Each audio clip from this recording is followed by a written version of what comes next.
Yaoundé, qui est réputée comme étant une ville administrative et économique, méritait également que ce concept puisse être implémenté parce que Yaoundé reste quand même la deuxième ville en termes d'affaires au Cameroun. On ne le dit pas souvent assez.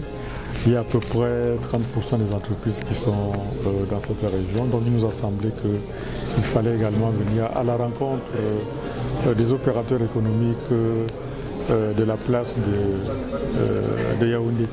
C'est pour ça que nous sommes là. Et donc Business House, c'est un espace d'échange, de rencontre, de partage d'expériences, de partage d'informations et puis de réseautage. Dans une ambiance pas très protocolaire, décontractée, après le travail, c'est-à-dire à partir de 19h. Dans un premier temps, ce sera une fois tous les 2 mois. Et puis on verra s'il faut, n'est-ce pas, réduire, améliorer les fréquences ou bien réduire la cadence. Our objective is to improve the business climate in Cameroon, and to be able to improve that business climate, SMEs have to meet. So our idea is make a forum where SMEs can meet, can share their problems, can share their difficulties, but can also talk about the possible solutions, that can help them to move forward. It's a forum which we would like SMEs to meet not only with themselves, but also with international organizations, also with the government, so that, they can be able to face-to-face exchange with the different stakeholders on the problems that they face in the society and get to, talk with them, probably get solutions first-hand, not necessarily having to pass through many channels, but first-hand solutions on the problems that they have. And we believe that through that we are going to be improving on the business climate in Cameroon. Moi, je crois beaucoup au réseautage. Je crois beaucoup à ce concept qui est déjà très répandu sous d'autres cieux. On appelle, c'est communément appelé after work.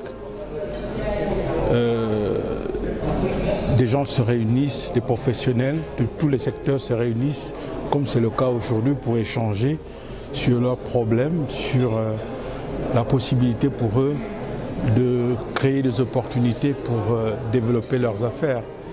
Et comme je l'ai dit tantôt quand je suis intervenu, qu'il faudrait encourager ce genre d'événements parce que ça permet d'abord de créer un cadre d'échange et ça donne l'occasion aux hommes d'affaires, aux patrons d'entreprise, aux dirigeants de se connaître, de connaître les partenaires qui sont soit dans leur secteur d'activité, soit dans la vie économique d'une manière générale, pour voir dans quelle mesure les opportunités peuvent se créer, de collaborer, de créer des partenariats. Donc, moi j'encourage ce genre d'événement et je suis très heureux d'avoir participé. Ça permet également c'est une vitrine pour parler de son entreprise, pour parler de son activité, de son secteur d'activité et de mieux le faire connaître.